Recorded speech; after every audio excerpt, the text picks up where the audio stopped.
How's that? Call the meeting of the Boothbay Selectmen to order. First up is the Pledge of Allegiance. I pledge allegiance to the flag of the United States of America and to the republic for which it stands, one nation, under God, indivisible, with liberty and justice for all.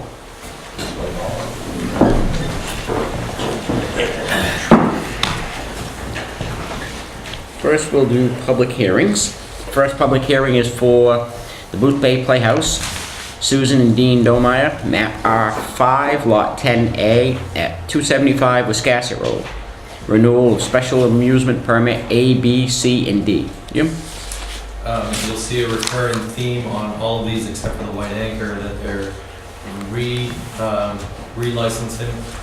So in all of the cases except for the white anchor, my comments will be the same, is that we received the application, payment, and the town doesn't have any further comment on the application. No complaints or anything? No. I should make a motion to approve. Second. Motion's been made and seconded to approve. Any comment? Yes. Before we get started on this one, while I've always lived in the neighborhood, I now own property in the neighborhood. Does the board see that I have a conflict? I am not in a butter. I don't feel so. No, I wouldn't think so. No, I don't either. Okay. Actually, you would be a great person if we ever had questions about noise. Yeah, are there any problems? Yeah. Well, I just want, Who made the motion? Douglas and Steve seconded. I got Steve, I didn't hear his voice. Any comment from the audience? What were you Or gonna it say, is a Chuck? public hearing? What were you gonna say? A guy said, are there any problems? no, and in fact, they're a great asset to the whole neighborhood. No more comments? All those in favor? Passes. Make sure the minutes reflect that Chuck noted his relationship with the Playhouse, and by consensus, the selectmen decided there's no conflict. Next hearing is for the Boothbay Resort. Lori and Wynn Mitchell, map R4, lot 165, located at 301 Adams Pond Road. Renewal of innkeeper's license. To save Jim's voice, I'll make a motion we approve. Second. Motion's been made and seconded. Any comment? Any comment from the audience? All those in favor? Passes. Next is Cabbage Island Clam Bakes, Inc. Dwayne Moore, map R9, lot 15, located on Cabbage Island. Renewal of innkeeper's license and liquor license class 1, 2, 3, and 4, malt spirituous, and Venus. Motion to approve. Second. Any comments from the audience? There being none, all those in favor? Next is it Dex? Next. LLC, doing business as Ocean Point Marina. Daniel and Eileen Miller, map U17, lot 44, located at 216 Ocean Point Road. Renewal of special amusement permit, class A, B, C, and D. Motion to approve. Second. Must have been made and seconded. Any comment? Are there any restrictions on these special amusements? Or they're just renewing it as Just renewing the same. presented? Okay.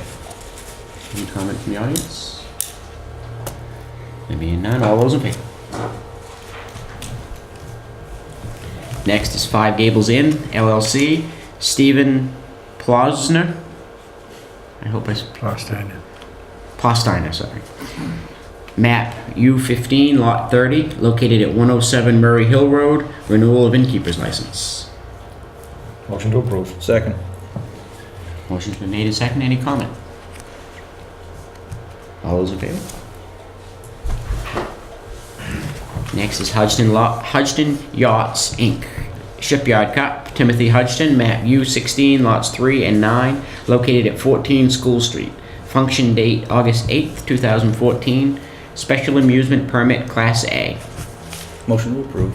Second. Motion's been made and seconded. Any comment? There being none, all those in favor? Next up is PGC2 LLC, doing business as Boothbay Harbor Country Club, Paul Cologne, map R7, lot 20B, located at 33 Country Club Road. Renewal of special amusement permit Class A, B, C, and C. Motion to approve. Second. Motion been made and seconded. Any comment? Being none, all those in favor? Jim, he also has a liquor license. When does that come up? We did that the last meeting. that we Okay. did. 2 weeks, 2 Just weeks ago. recently. Yeah. Yeah, ideally, we're gonna try to get everybody funneled into the same meeting in the future. We just haven't been successful in making that happen. Thank you. Here's the new one. Right. For White Anchor Inn, Chad Mostats, map R6, lot 9, located at 609 Wiscasset Road. Renewal of innkeeper's license. New, Allen Hospitality LLC, doing business as White Anchor Inn. Liquor license Class 1A. So the innkeeper's license is a renewal, and that the town has a record, a history here, and no comment on that. For the liquor license, also the application's been received in full and paid, and it's very detailed, and actually do a very good job in the on-premise diagram. And Ms. Mostas has been working with Dan Breyer in regards to the use issues there, and I think they've settled all of that with the planning board. Yes. And this was kind of interesting because of the cost of the liquor license.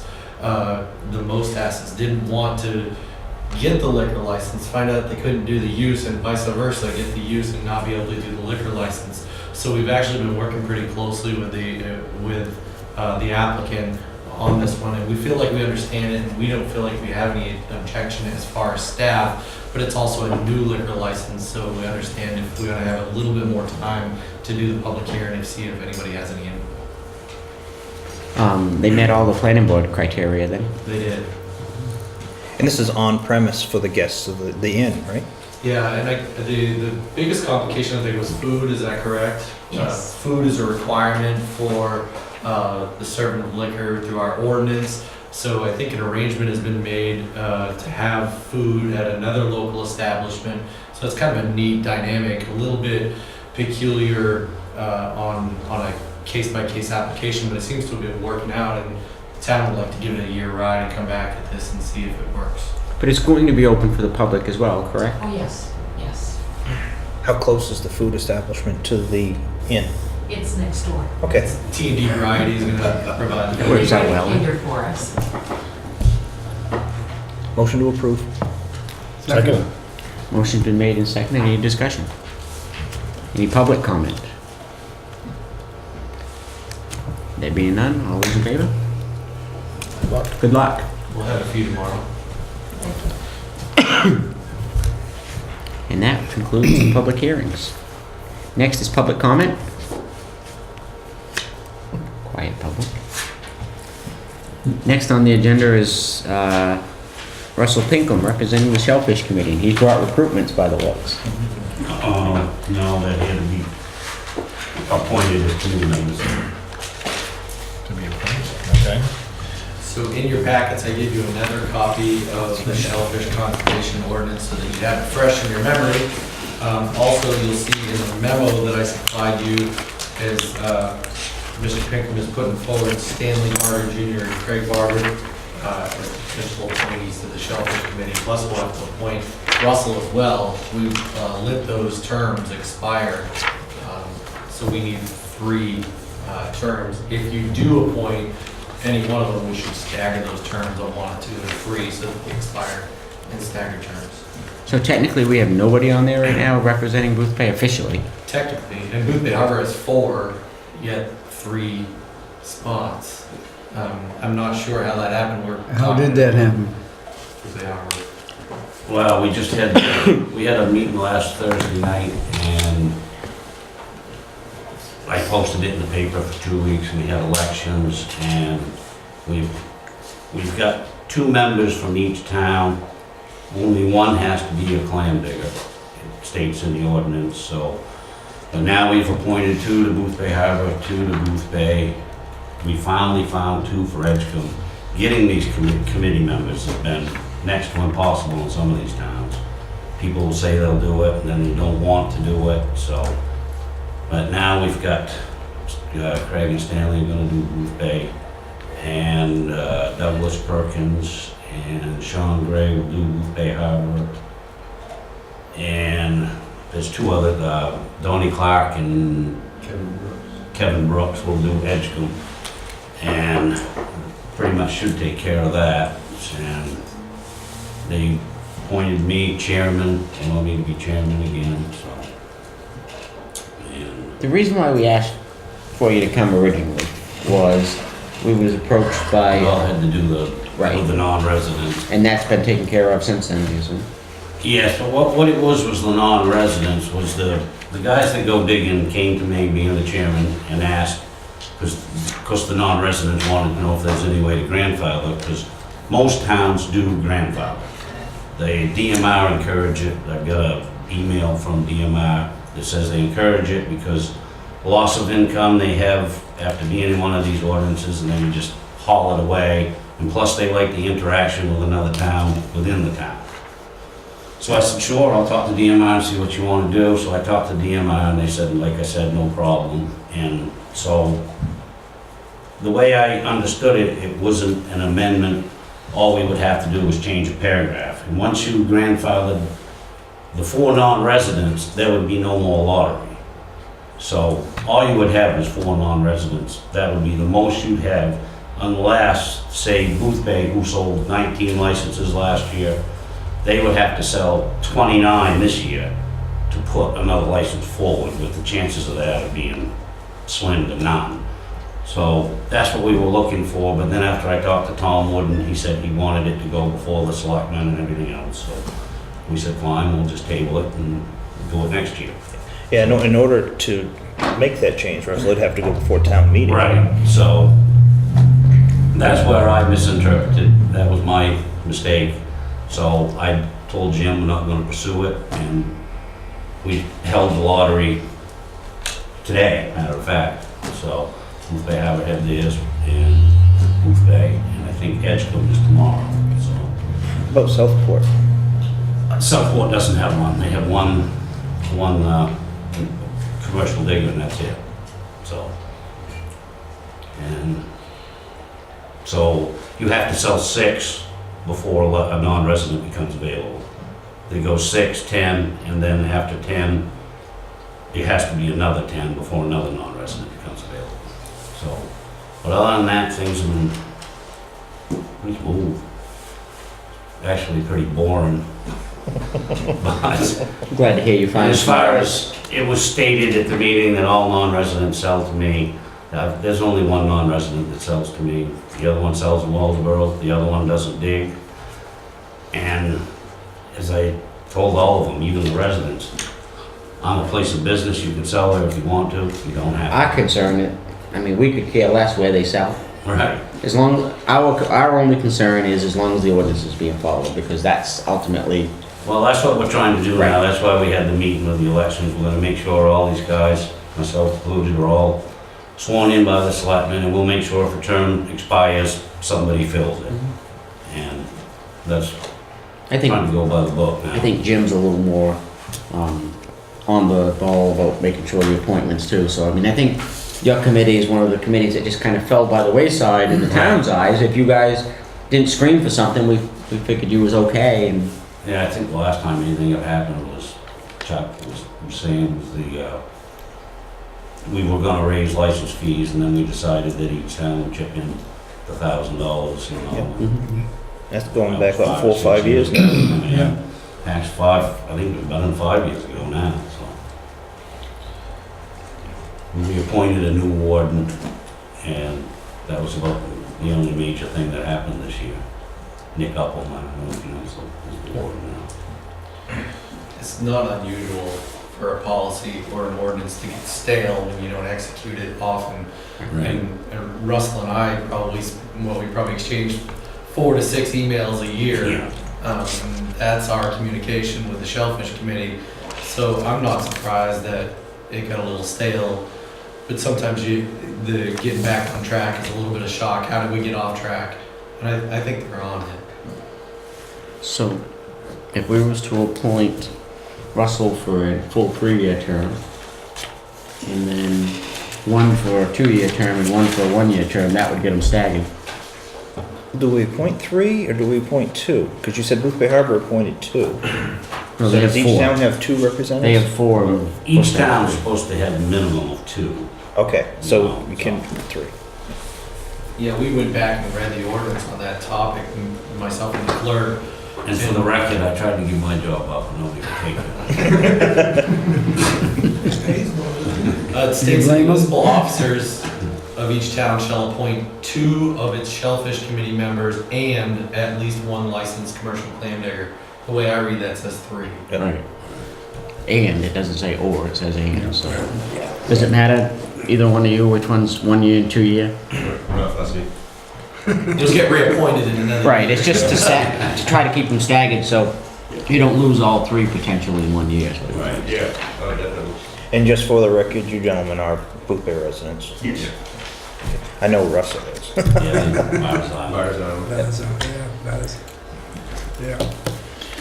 So now you need A motion. 3 separate motions, or can we? I think we can do it all in one. Yeah, right. Somebody could do this all in one. How about I entertain a motion for Russell Pinkham for 3 years, Stanley Barter Jr. for 2 years, and Craig Barter for 1 year. So moved. And I'll second it. So you get 2 because he's bigger, or? Yeah. You guys can dig it out. and go. Maybe I should have done it the other way around, because I can outrun him, I think. Any more discussion? No. All those in favor?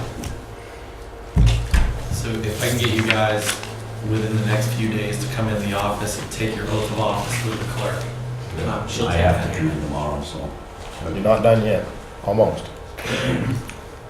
I said you're not done yet, almost. You'll be one more time.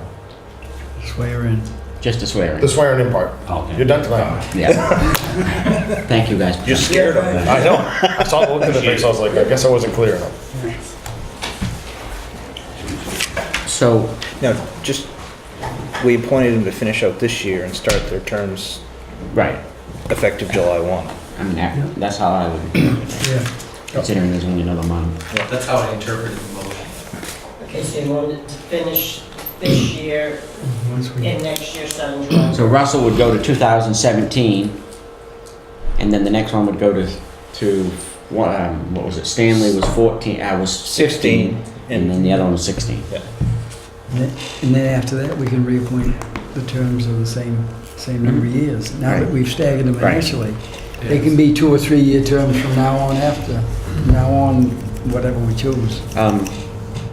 Because the land trust is here, do you have any problem moving them up now, so they don't have to sit here for the whole meeting? I certainly don't. Anybody have a problem with moving? Okay. So we'll take the land trust for the release deed for the Cross River property. We all got it in our packet somewhere. I don't know what I've done with mine now, but. So yes, in your packets is the copy of the release deed that we brought to town meeting on May 5th. Same thing that I sent to the executive director, Nick Bulo. Hopefully I say your last name right, I'm sorry. Good enough. So the town meeting is given authority to the board of selectmen, it's up to you to execute. I need another motion. Do we need an actual motion where town meetings approved it? Yes, because they gave you authority. Okay. So I'll make a motion that we, Execute the release deed? execute the release deed, to the land trust for the Cross River property. Second. Okay, before you vote on it, as an abutter, I'm abstaining from the vote, I understand that. just as I did when it was voted on Yep. to put it on the town meeting. warrant. That being said, we're in the comment section, by the way. Wouldn't it still be appropriate with our support for Chuck to sign the release deed, just so you have all 5, or no? It's still a majority, so 3 could essentially. If you guys vote, I can still sign it, I'm just not gonna vote on it. Either way. Okay. I mean, I just think it would be cleaner if you had all 5 of the sitting selectmen sign it, you know what I Yep. mean? So, Just as long as the minutes reflect the fact that I'm Right. not voting. any more comment? All those in favor? Oh, sorry, Henry?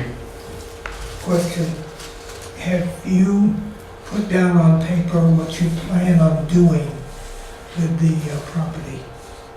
No, not yet, no. I mean, the only thing that's been actually put down on paper is what's in the release deed, which stipulates a 15-year time period and 1,500 square feet. But The we trails are have- gonna be, And trails. Trails and the That's 1,500 right, square trails, foot minimum building. access. Yeah. and improved parking access. So just what's been written in the release deed. As far as site planning, we haven't done any site planning yet. when do you hope to start on the trails? As soon as possible, really. I mean, we have projects ongoing right now, but there's already the established parking lot there, so that's not gonna require a whole lot of work, and to go in there and rough in a trail wouldn't be much work, but there is some planning involved. You know, we have to go through the proper steps. We wouldn't want to put a trail in place and then find out after we started doing site planning for something further that, oh gosh, we put the trail right in the wrong spot, right where we want to do something else. So, you know, I think realistically, I think we put it in our original proposal that within a year, I think we should be pretty well set with a plan for the trail system. Henry, That trail's been 1 year. there's a copy of the deed, you can read it, and then you can answer your questions. I think the town made a, by the way, I think the town made a good decision. At least it's in hands that can adequately take care of it, maintain it, and make it what the townspeople kept it for 10 or 15 years ago. So, I think it's gonna be great. Any more discussion? All those in favor? 4-0 with Chuck abstaining. Using mine as the original. Okay. Do you need just that one? Just one. We'll have the clerk give a test of copies.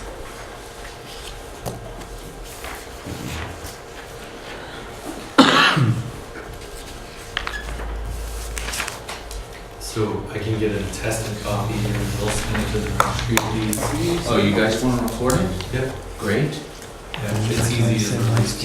even better. Okay. And I believe it still says there's $1 in there, right? Yes. So I brought us $1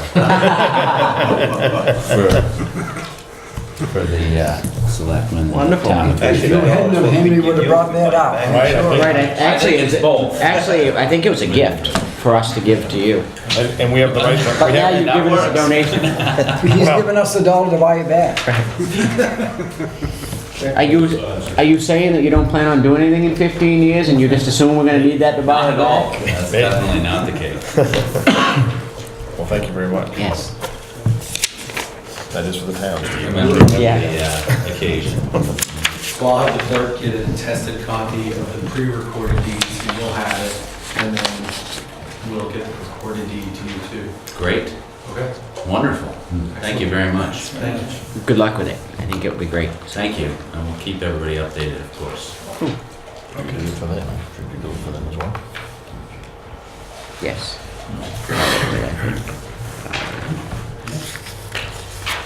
Thank you very much. Thank you, Jim. Have a good night. You too. Again, if you don't mind, we'll move the woodchucks up just while they're here. Henry leaving? There goes the chief woodchuck. Henry's gone, see, Henry read the deed, and All right, well- I knew he'd have questions for it. We'll kind of go out of order a little bit. Nancy Rowe McAvoy and Sue Rowe was on the agenda, but isn't coming tonight. They're coming to our next selectmen's meeting, the first one in June. That's correct. They weren't able to attend tonight, but they'll be here on the June 11th meeting.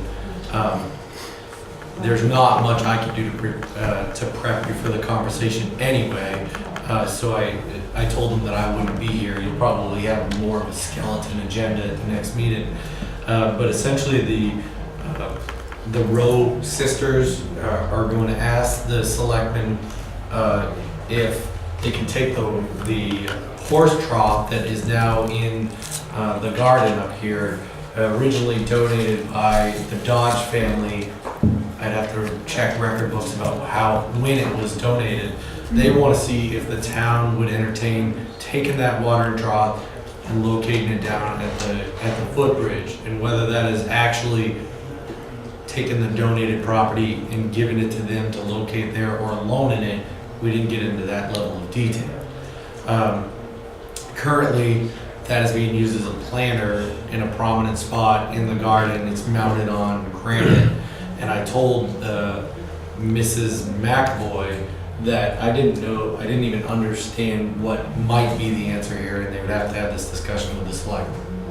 Personally, my answer is it's a moot point. I think that was donated to the town of Boothbay. It's serving its purpose, and I have a hard time taking it and putting it in Boothbay Harbor. That's just me.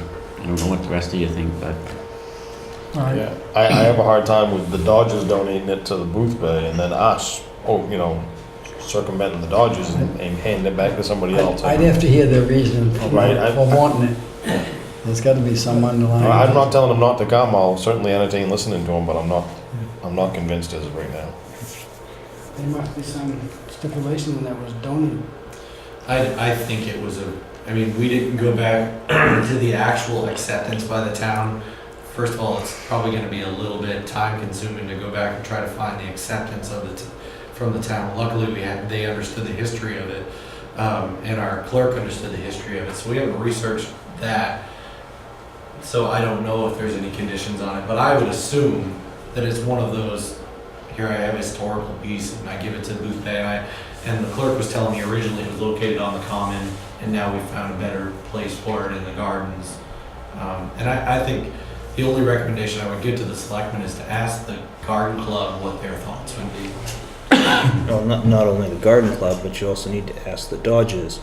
And personally, if I had donated something to the town of Boothbay and then Boothbay loaned it, gave it, whatever. yeah, I would be a little upset. Me too. Yeah, and I think you won't be able to get the original intent of the donation. Yeah. You might be able to get the heirs' understanding of the intent of the donation, and then I suspect- There's a lot of Dodgers still around. I'm sure Yeah, we'd be able I to get the suspect- intent. I suspect that the history leads to it was the one that was right down in the middle of Boothbay Harbor in front of what used to be Coloni's.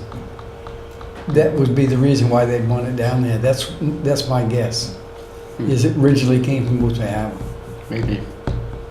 I mean, But more willing to listen to them. We gotta wait. I and think see. it's a hard. If anything, I mean, I think that it's not a decision that should be made by us. I mean, ultimately, I think that it's kind of a part of town Well, history. there's a lot of people involved. The Right. Dutch family, the garden club, a lot of people involved. We can Okay, discuss so it with them. they'll be on the agenda for the next meeting. So let's move the woodchucks up. We're kind of going out of order a little bit, just so you guys don't have to sit here the whole time. Do you have any more on their question? Just, we did do some research and located the park and ride layout. And originally, when the park and ride was built, the parking plan goes all the way around the fire department. So it's my opinion that you couldn't find a piece of property that's conveniently located at the fire department that hasn't been reserved for the park and ride. And obviously, we received some grant money for that. We have an obligation to maintain the park and ride. I'm not sure if it's in perpetuity, but that's usually how DOT donates their funds. That's outside, so that was one of the ideas that was brought up at the last meeting. But you also know my opinion about the Public Works lot.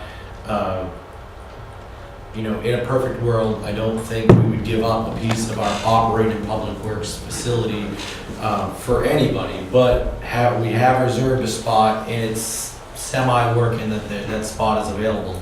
We need to formalize that. But as far as any other property that the town has that they would want to gift, I don't have any suggestions. I need more information from the woodchucks of what they need, and maybe identifying a spot in particular that we could kind of do a site assessment and say yes or no. My recommendation would be to the board is not to fix something don't try to fix something that's not necessarily broke, but maybe we can formalize what is already existing. maybe I'm misunderstanding, but I think at our last meeting, we weren't talking about gifting a piece of property.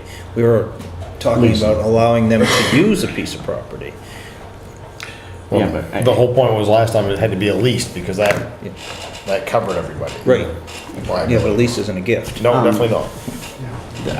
I actually, after our last meeting, I come down and kind of, talked to Jim about the ball field a little bit. And we were kind of brainstorming a little bit. You remember back, you was pretty, I think, into the town government, probably 10, 12, when the whole park. I was on the old Park and Recs committee. Oh, well, there we go. That's even better then. And we kind of was kicking around, what could you do with that property? It's pretty level. Over the years, there's been a lot of fill and stuff put in there. I would like to see us get somebody, maybe like the Knickerbocker group, a local group. I'm sure it wouldn't cost much to kind of do, what did you call it, a topographical layout? Yeah, they would sketch out kind of the schematics of a field to make sure that we can fit full-size fields and lay them out. I think they could do that pretty inexpensively. I'd like to see, in the grand scheme of things, they had a beautiful concept plan before. I don't know whatever happened to that. I remember Kenny Marston was driving the bus a lot on that back then. But there is enough land down there to put 2 back-to-back fields. 2 Little League fields. Not regular full-size baseball fields. And you could put a soccer field or a lacrosse or whatever in the middle. And you could have your disposal, your temporary fencing around. That would allow us to have a true Little League field, which right now there isn't one. When they play down on Sherman Field now, they're great as long as it's a night that there's no baseball games on the baseball field or a football practice or something like that. This would allow so you could actually have a true baseball field. And to take it one step further, if you're going to do the work, why not pave a walking path around that? We could have our own kind of recreational park, and I think it could be for little money. It's already level. I can't imagine with the equipment the Public Works has got and the amount of contractors we have in this town, if you had a couple of work days or something, I think you could do it relatively cheap. And that's what that property is supposed to be for, originally anyways. I just can't see giving or leasing or whatever to an industrial operation, no matter how you look at it. Wood is an industrial operation, and put that near a recreational park. I can't in good conscience do it. Like it's just back to the other piece of property that we discussed, and that's the old animal hospital property. Is that not feasible? There's plenty of room there. The only problem with that is, think about that. Right on the main road. It's right on the main road. That's what you're going to see. Can you pretty up the piles of wood and the logs by anyway, like putting banners across them? That's true. That's true. You could have Fill it in, level it off, put 'Cause a we- little building up. You could have parking in the front with a stockade fence, and your operation could be behind it. Yep. Yep. You don't have the land there without clearing it and leveling it. There's no acre. Little small bay. The We point, have half I acre. guess my point is, if what we have now, I know Jim will sit there and say that we shouldn't be there and, it's taking up some of Mike's space, but it's an adequate space. It's paved, it's level for the most part. Why change that, I guess? If it isn't broke, why fix it? For now. What's Mike's position on it, do we know? Yeah, I'll speak for Mike because we've talked about this in nauseam.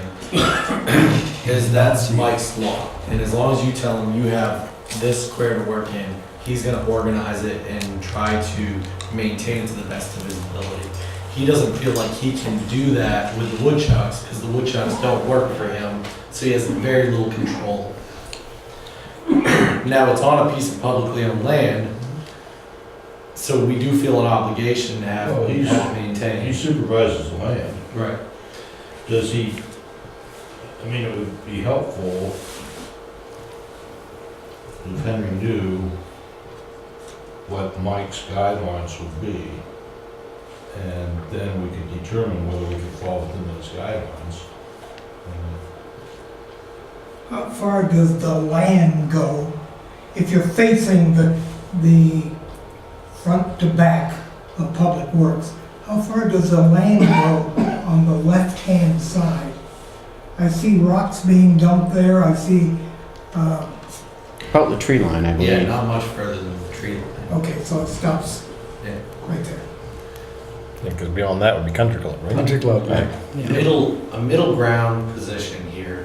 I don't want to offer up any of Mike's lot. It's his lot to maintain. But if we could come to a lease agreement on a certain section of land, mark it out and say this is the area that the woodchucks would operate in. Here's the standards that we would want them to operate within, and say, now we have a definitive agreement that says we're not liable, you identify us, we identify you on that property, and give them permission to cross into the property over the, now that's starting to look like a CYA type of arrangement. And that starts to make me more comfortable when we're thinking about loss control. I know Mike isn't gonna like it, and we may have a hard time trying to figure out how much room and agree on all parties, but I think that's the place to start. And I have talked to Jim about this concept, and I have no problem with this type of idea. I mean, the discussion you and I had the other day about them portable shelters that you can access from both, kind of like what we have. I mean, I don't know if you went down and saw the one I have. I haven't brought it up yet to the woodchucks, but I have located a Quonset hut type, you know, the Yeah. curved thingy. And it's 16 by 20. It would service our 10 or 15 cords undercover. We may never have to use it, but if we have another winter like this winter, Mhm. we're ready. If it's dark colored, it could almost act as a hothouse, so to speak. I mean, they get really, really warm in there, like a kiln. Exactly, and that helps. That's Dry the wood. good reliability. What's that? Hot wood. A kiln. Well, I don't get that warm, but, We are gonna air condition that Quonset hut. right. And Mike said we couldn't put one on the property. It is, as long as it's Mike's property to govern, yeah, he doesn't want to do it. No. But if we come up with an area that is specifically leased, that's something we'll have to live with. If Is we that- can- Is that temporary road that went down to the golf course, is that still being utilized? I don't think so. No. I think it was just for that. Yeah. Well, I understood it was an access basically. Well, I'm just thinking, I mean, that opened up spots on that lot that had never been able to be used before. That's not on town lot though. That's not on Very little town. bit The road just on the town isn't. lot. no. Well, I understand, but I mean, looking at the public works property from the road, how much do they own to the right? Just about where the buses Tree lot. line. I mean, all those buses were parked up in there, so I mean, I'm just trying to think, if you get them in the backside, either left or right, I don't really care where. Oh, that property's on the hill is one of your problems. Hmm. Those, That's what I'm stating. If we did kind of an on-site and we met with the leaders of the woodchucks, and we got on there, Yeah. we started marking out here to here. Is that enough room? Yep. Is this, Mike, does that inconvenience the way you're gonna plow your lot, or where you're gonna stage your plows? Right. When we work that out, come back with a draft lease arrangement to the selectmen. I mean, I'm not gonna tell you Mike's gonna like it, and I'm gonna tell you that I'm kind of wishy-washy on it, but it's middle ground. If you're gonna put up a temporary shelter of one of these things, number one, I think that they've come a long way. I think they look a lot better than they did. But if you're gonna put one up, that's the place to put one up. And that is a commercial district, officially now. After town meeting, it's a commercial district, but that's where you would wanna see something like that. Not on Route 27 at the gateway to the Boothbay, or, that's the place for it. I'm a little uncomfortable with this because I really want to hear from Mike. And- Right. And the primary reason I want to hear from Mike is twofold. The primary reason is twofold, that's good.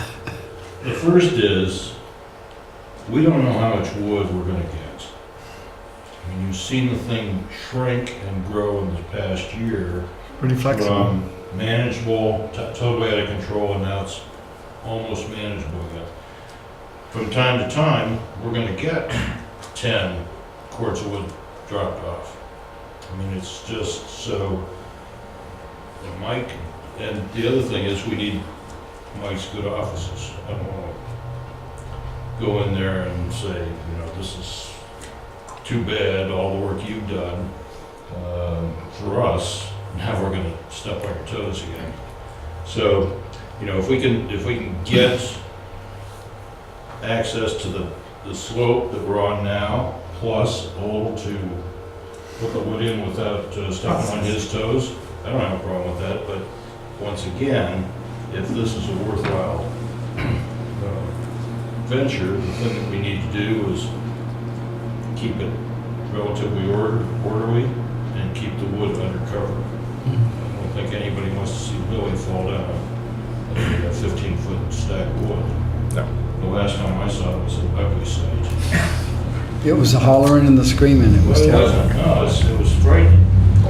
We had to look about half an hour for his teeth. Hey, this is on camera.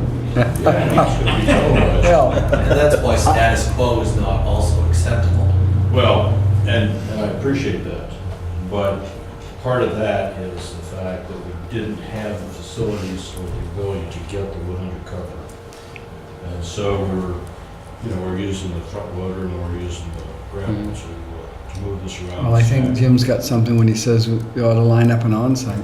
Yeah. And You guys and the selectmen and Mike especially, we can go lay it out and see just how much you do need and what he could do to maybe alter the terrain. for you. Ultimately, I don't know if we need to be there. I mean, because it's something that Mike has to live with, really. yeah, and I think Mike and I would come up Oh, with the yeah. specifics of a lease Yeah. arrangement, and then we're gonna be blunt and honest with you, whether we like it or not. Mhm. We like it, or whether we can live with it, or we disapprove completely. And I just don't want to I mean, if we all go up there, are we going to complicate it more? You know what I mean? yeah, Yeah. I would say that this direction, it makes sense to come up with a lease arrangement to propose to the selectmen with the cooperation of the woodchucks. But one thing we need to know, and I told Mr. Rowe this, is we need to know who are we dealing with. Originally, the woodchucks in our mind was Mr. Rowe. He organized everything. When Mr. Rowe's gone, we've worked with Mr. Smith. We need to know if we're gonna put a lease arrangement in, who's the person responsible, because the woodchucks in the world of a legal lease arrangement means nothing. They're not an organized entity. So we're gonna have to put down in that lease arrangement somebody, and that somebody is gonna be responsible for the parameters of the lease. Now, the woodchucks are working under the umbrella of the Community Resources Group, right?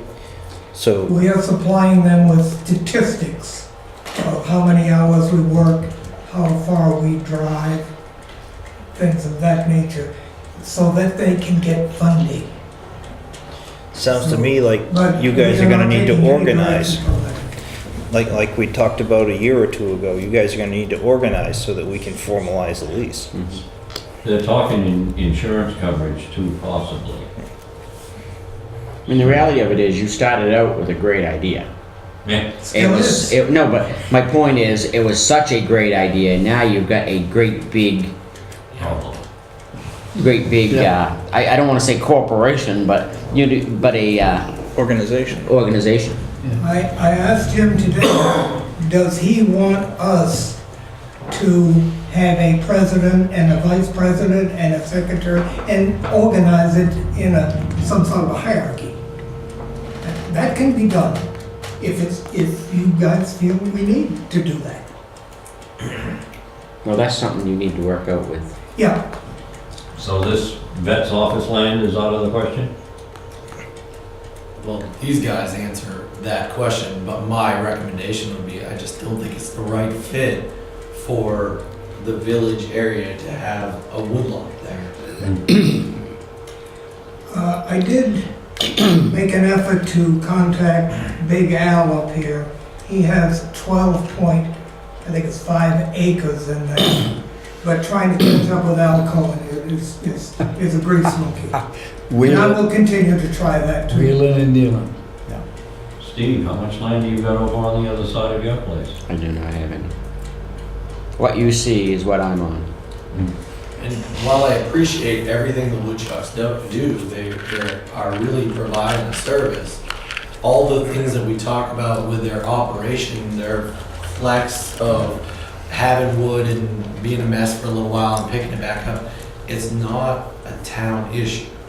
Okay, we've made it our issue by cooperating and providing as much resources as we can.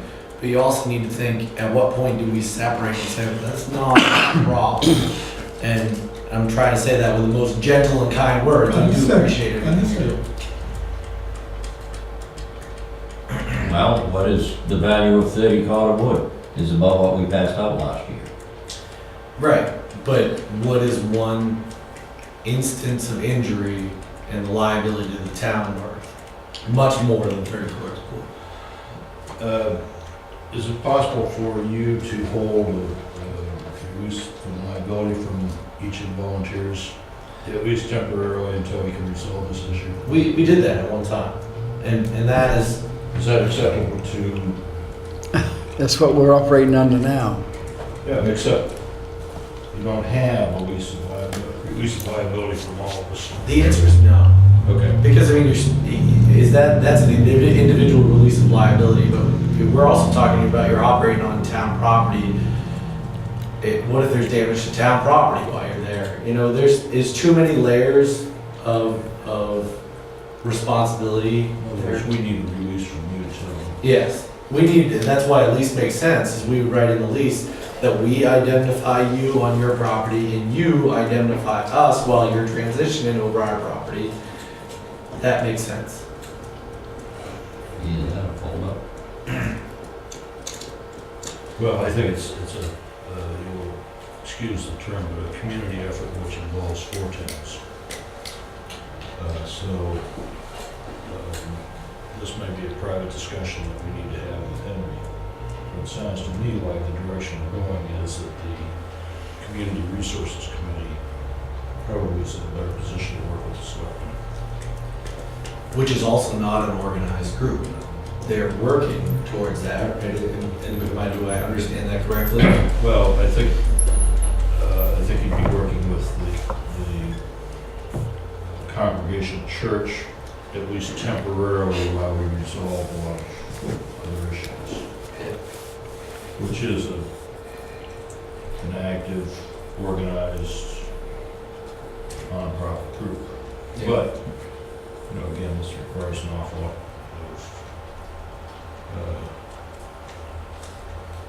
private communication.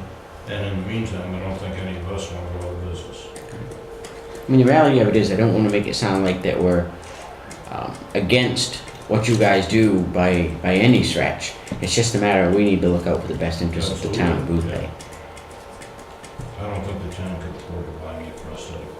No. I'm very familiar with the town's finances and we cannot. So you'll get with Mike and we'll revisit this after the second meeting in June when you come back from... Yeah, if that consensusly is okay with the selectmen and consensusly okay with the woodchucks, then we can move forward. and that sounds about what we want.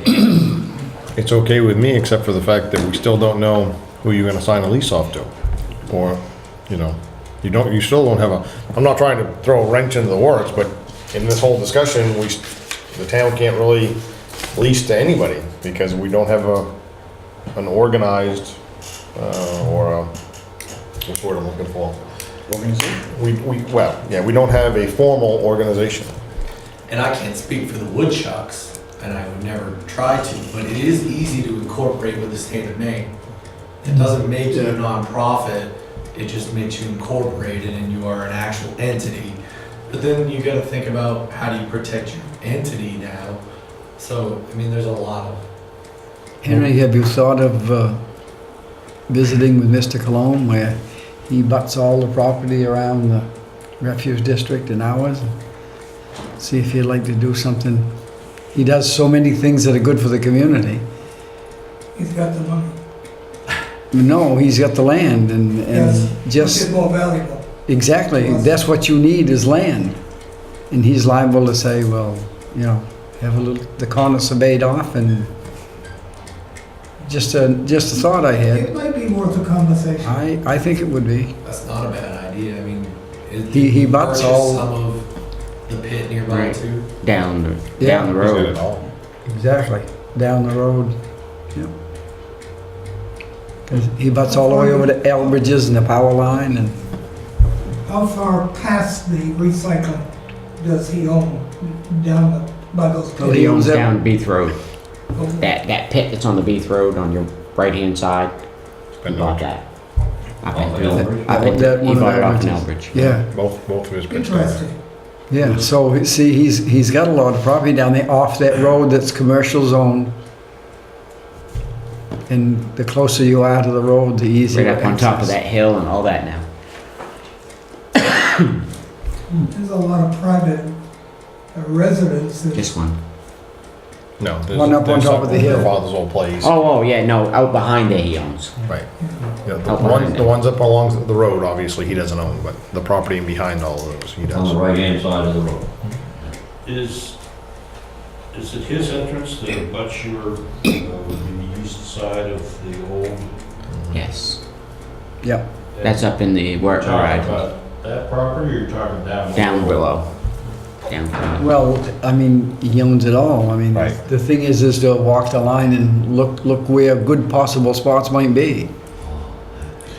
Because if it's a piece of property that's just wooded that he would never need for the golf course, being a civic-minded gentleman like he is, I'm sure he would allow you guys to set up. I'm gonna make you an honorary member of the Woodchucks. Would you like to be our spokesperson? Not sure he's all I haven't played around the golf with Mr. Colm yet, so I probably wouldn't be much help. I mean, we could probably set that up somehow. Okay, so to be continued. Second Thank you. meeting in June. Yeah, because Jim won't be here the first meeting in June that we have. Well, I mean, he can get together with Mike and, Right. I mean, Jim can get together with Mike and set up a day anytime for you guys all to meet up there to see how much room you really would need. When are you leaving, Jim? Monday. But I'm available via email. Mike knows how to get a hold of me, so we'll still correspond. You might just have to work with Mike on what your aspirations are of property and work with him on what his limitations are. It might be a process anyway. We need to start somewhere. Yeah.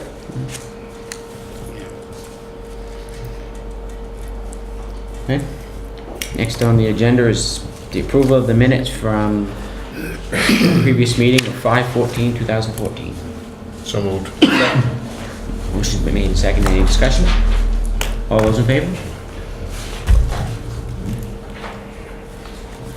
Now we come to reports, Jim.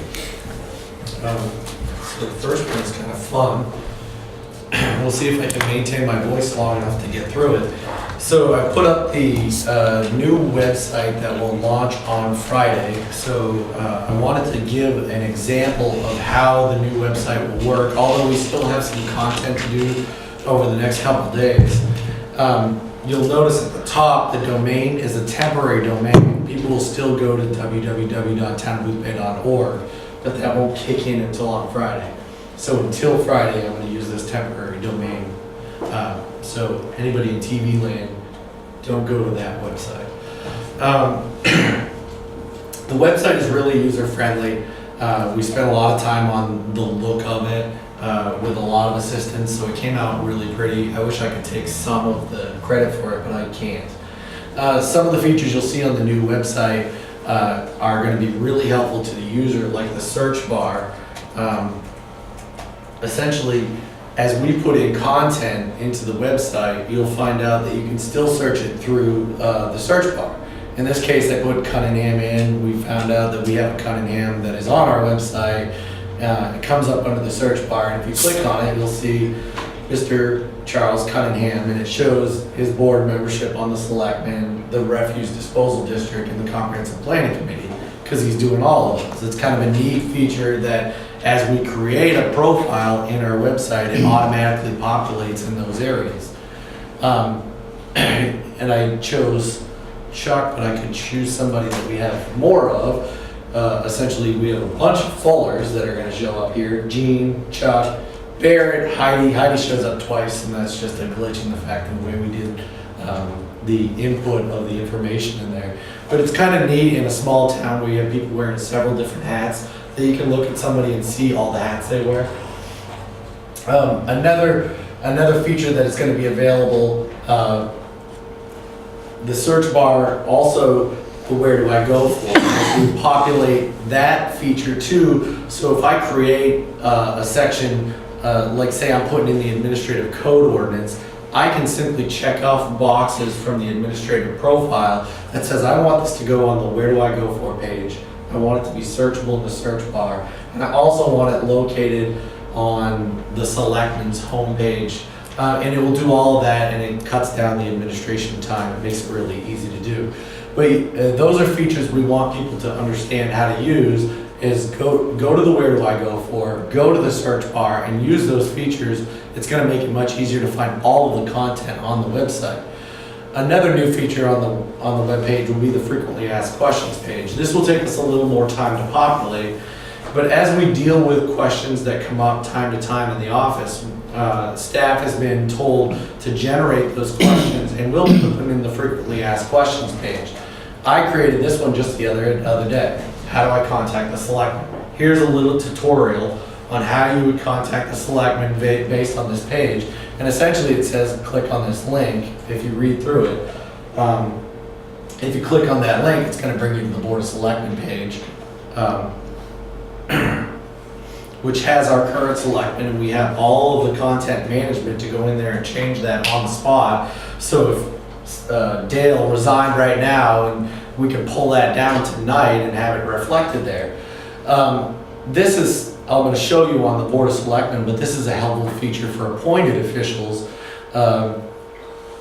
Is if I want to contact them, I click on their name, and it's going to bring me to a page in which I can contact them and not disclose their address. Now, for the selectmen, we have to disclose addresses. We're going to disguise it a little bit, but if you came to me as a freedom of access request, I'd have to give over their email addresses. But that's not true for planning board members, and we kind of try to hide their email addresses. But with this feature, you can still contact them one way and not give out their email address. Now, if that planner decides to respond back, now they've given up their email address, but at least they voluntarily did it, and the town didn't give it up themselves. So kind of a neat feature. So the About page is going to have a little bit of history. We're working on this right now. Hey Jim, can we just go back? If someone would have clicked on Chuck to send him a message, where would that go? That's going to go right to his email address. Okay. We've programmed it to send it to their email address. So right now it would go, I think I have Chuck's Hannaford email address. It's going to send it one. The other day I sent you a test. Yep. That came from the website. So it's going to probably look a little bit to you. You'll be able to differentiate somebody that just has your email address and somebody that contacted you through the website. It'll take us a little while to get used to that, but it's kind of, it'll work, trust me. The Historical Society is working with us right now. This is something that I took from their website, but they've given us a new blurb, and I'll put that on before Friday. But it just shows our ability to be able to edit content in real time. The scrapbook, we don't have anything there right now, but essentially what we're going to do is kind of create a little bit of community ownership of our website, and as people take pictures of the Memorial Day parade, they can send them to the town. We'll put them on the scrapbook, and it gives us a little bit of community pride in our website. I wish I would have that ready with some sample pictures by now, but I just haven't had time. But some more kind of in-house user space of departments. You can see we have all the departments listed here. I've spent a little bit of time on the town manager, I'll go there. So this is a blurb that I put together myself about the town manager and who I am and how to access me. The same is true here. They can call through the phone, there's our phone listing, and the same way they can contact me through the email connection there. We just took advantage of the fact that we have that hyperlink, but essentially for staff, we have a directory as well. Takes a second to get through this. But the directory as well for contacting individual departments. So, I mean, this is going to be helpful for the public, the general public, to know who to contact in what departments for what particular types of activities. But also, the boards will have their own page. And the way we've put this together, right now I'm currently working on the comprehensive planning committee to put in all of their minutes for the past year and a half that they've been working. And you can see agendas and minutes are associated with that board. They can put anything on here that they want. Essentially, if the comprehensive planning committee wants the 1989 comp plan up there for people to self-serve, because I've heard that question a lot in the last year and a half, is how do I get my hands on that?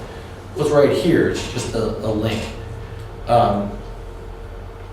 If we were on my computer, it would have downloaded faster because it's right there, but, and that's a huge file, so I could have picked a better sample to choose. But there's the 1989 comp plan.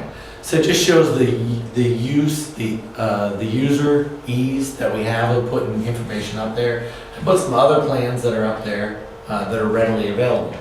But the selectmen will also have that ability. So if we're in a meeting and we're talking about document XYZ, and Douglas says, put that on the website.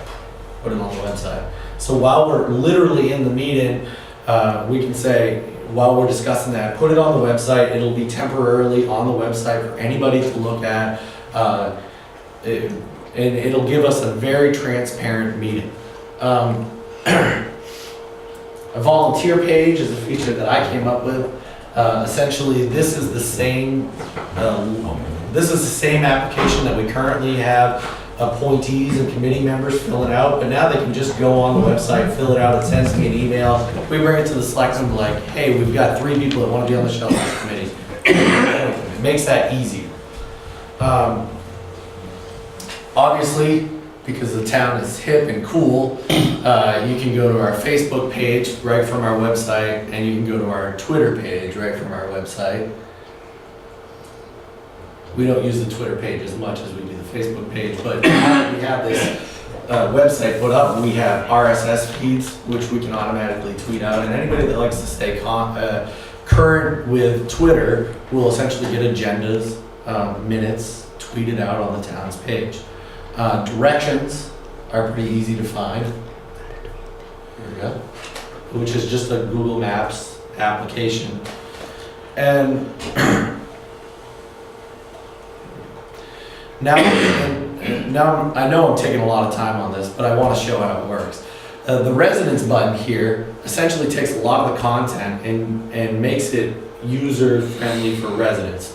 What we're going to try to do is make sure that the information that's on this page is more geared towards what residents would want to self-serve as far as information. The business tab is the same thing, but for businesses. Like a land use application, a development application, the things that are more geared towards business uses.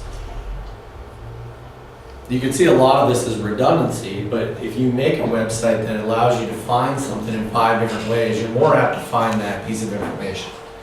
The visitors page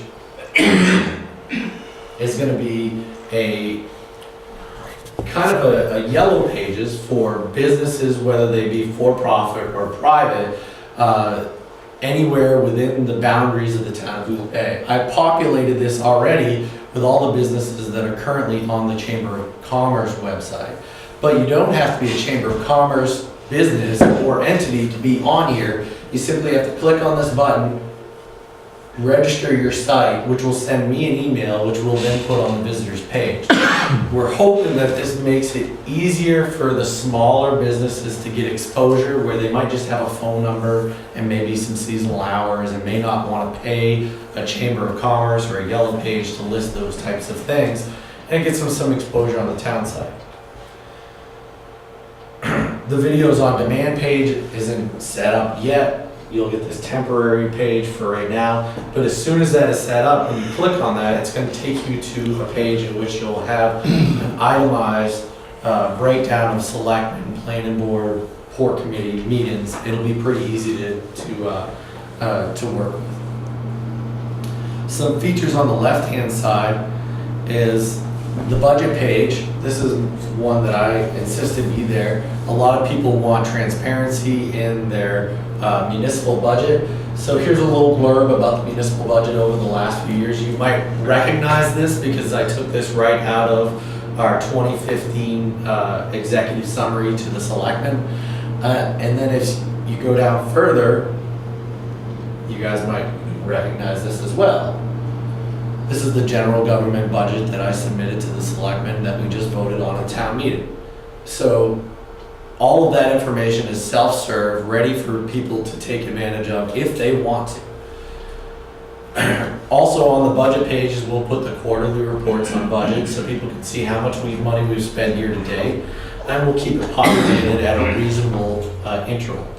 The directory I just showed you, the forms page is just a holding place for forms that you might get from the town, death certificate, birth certificate, marriage license, all of the things that we want people to be able to use as far as in-house forms.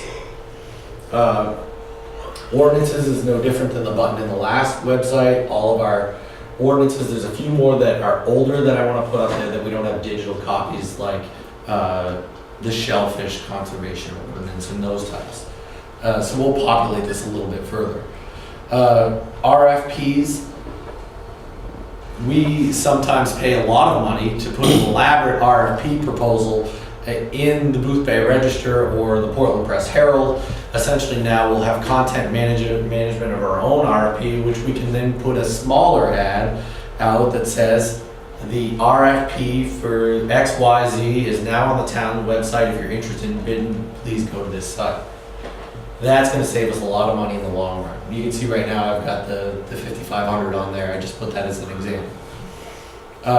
Agendas and minutes is another folded pattern so that you can find the agendas and the minutes of all of the boards. Right now you can see there's only 3 there. It auto-generates the link. So if I went in there right now and generated a port committee agenda, it would pop it up there.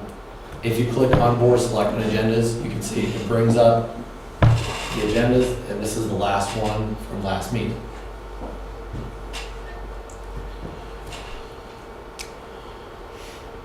Wireless internet speed. So that would be on, as soon as, when you send that out to us on Friday, that will be on there as well. Matter of fact, we're getting to that point. I'll skip ahead a little bit. E-subscribe is a new feature. Essentially, if you come in here and you subscribe to a certain page, I am interested in getting Boothbay, Board of Selectmen, agendas, and Selectmen meet minutes. And I click on those and I put in my email address. When I put those on the website, you'll get an email that says new content is on that website.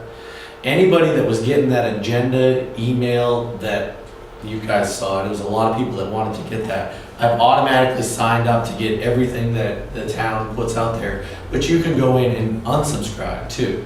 But we figured those people have already volunteered to say, I want to get agendas, so we've already put you into that feed.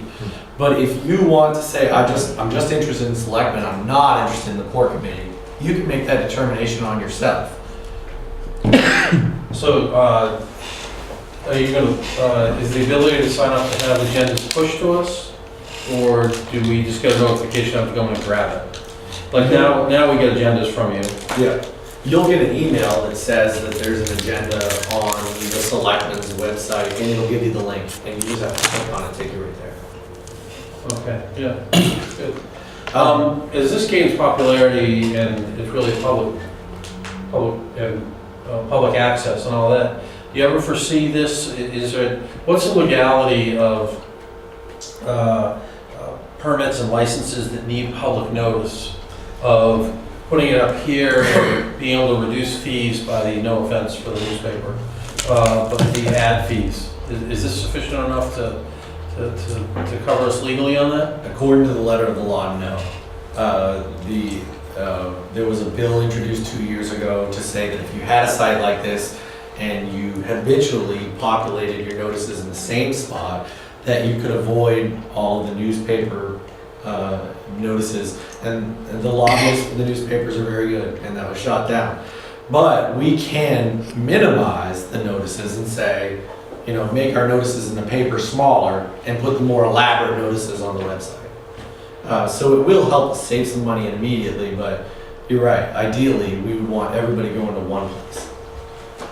So the larger, I don't understand what you mean by that. We would put a small notice in the paper? Yeah, a smaller notice. Right now, we're putting like the whole agenda of, So would you put a reference to the link or something so that yeah. then the applicant wouldn't have to buy that big of a piece? in the We paper? would, so theoretically, Frank's business XYZ is coming before the planning board, and Mr. Rowe's business's ABC is coming before. We would put the following businesses will be entertained at the next planning board meeting. That's it. For more information, refer to the town's website. So you wouldn't have to buy as much space? Maybe small. Yep. Let's start. Yeah, but we do also have to modify our ordinance, so that's not something we'll be able to do immediately. That's something we'll have to entertain for future years. Are you looking for public comment? I'm taking it apparently, so, Can you go to the monument? yes. No, I need the full monument. What's that? I need the full monument. I have these set up on a slide so they rotate. My first impression of that monument, it is tilted about 7 degrees north. It might be Again, the way, I'm an engineer, so. it might be the way you're sitting. Sit up straight. All the way it was taken. All the way it was Is taken. one leg, Sure, back is then. one leg shorter than the other? That could cause the whole thing, Henry. No, So, I mean, that brings up a good point, is that how much control do we have over our website? Everything. We oh, control, right there. yeah. We control everything. These are pictures I took Memorial Day 2 years Is it ago. leaning? It looks as though it's leaning to Yes, the it northwest, yes. These are pictures I took Memorial Day 2 years ago, and we used them for, it just seemed fitting that it was Memorial Day time frame when we're gonna launch the website, we put them up. I could change those pictures in a heartbeat, and we thought that might even be kinda neat when we get to winter, we might get to winter. Can you get him leaning? I will work on it.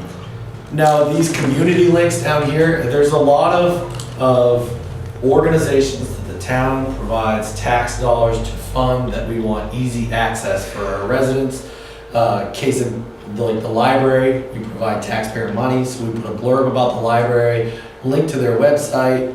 Actually, I gotta edit that, because that's an email address. But like community TV.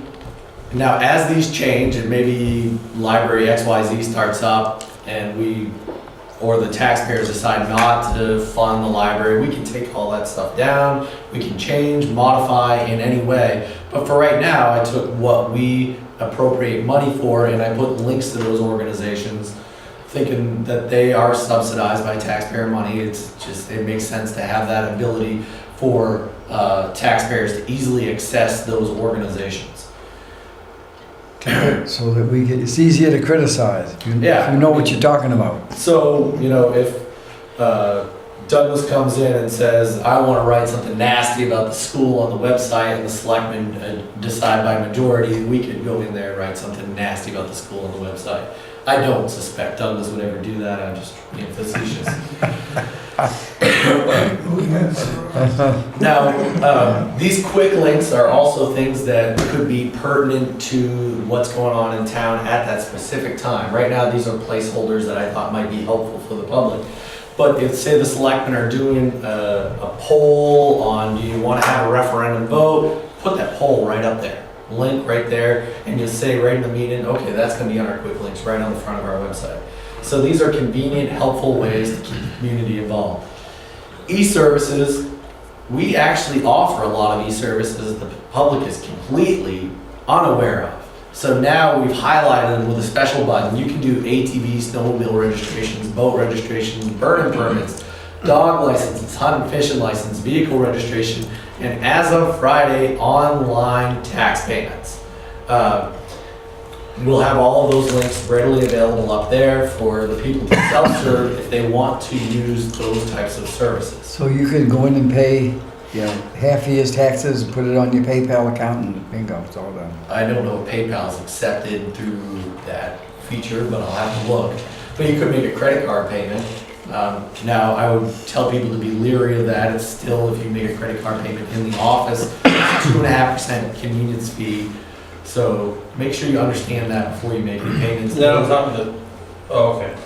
That information will be on the website. You get to read it, but just don't ardently go in there and make a payment and expect it to be what your tax bill is.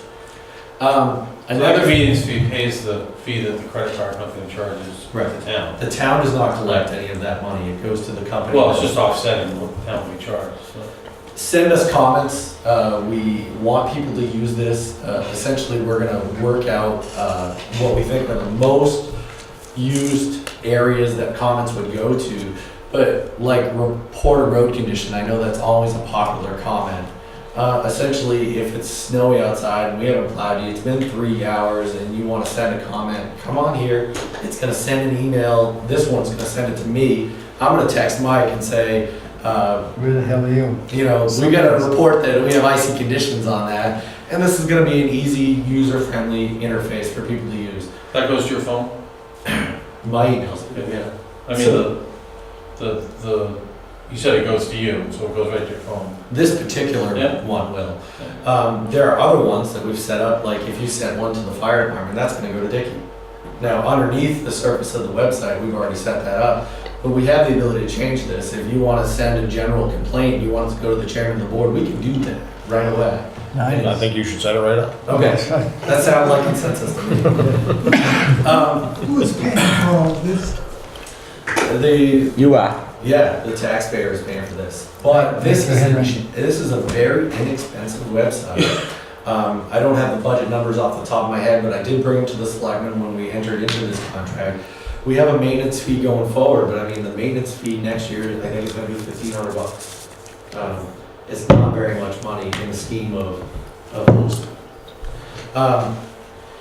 One last thing while I'm on it, news and announcements will get populated up here, and this calendar is very useful. You can see tonight, we're meeting Board of Selectmen, 7 p.m. in the meeting room. But you can also list all of the future meetings there. So we'll try to keep this as current as possible, so that people can self-select the information that they want. A neat feature is if you're really a town junkie, you can go down here and click on this little calendar icon and it'll download the events onto your calendar. And anybody that likes the Red Sox has probably downloaded the Red Sox schedule onto their calendar. Same thing. And I know Henry Rowe will do that. One last thing that you don't see here, but right above where it says Town of Boothbay, if there is an urgent message, that's where it would pop up, big red message bubble. So if we cancel the selectmen's meeting due to snow tonight, we pop right on the website, which has been it's been an inconvenience when we have last minute cancellations during the winter of getting the word out so that people don't travel to a meeting to find out that it has been canceled. But that's the website in a nutshell, and I'm gonna stop there. I know I went on and on.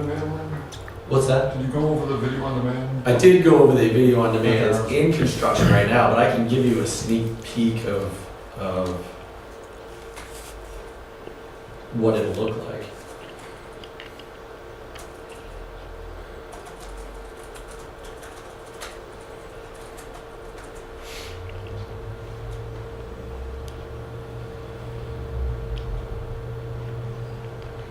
So we just entered into a contract with Town Hall Streams. It's very inexpensive, and essentially we're gonna get a similar, I'm pulling up Portland, because I know they'll have content on here.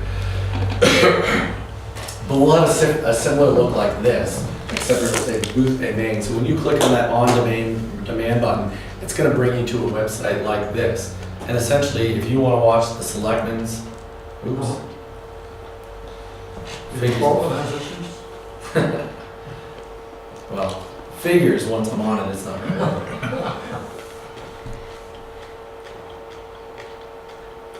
Is the stream starting? It'll work something. It'll work something like that. Let's pick another town. I can see why it's inexpensive. So you can see how this is tabulated on the side.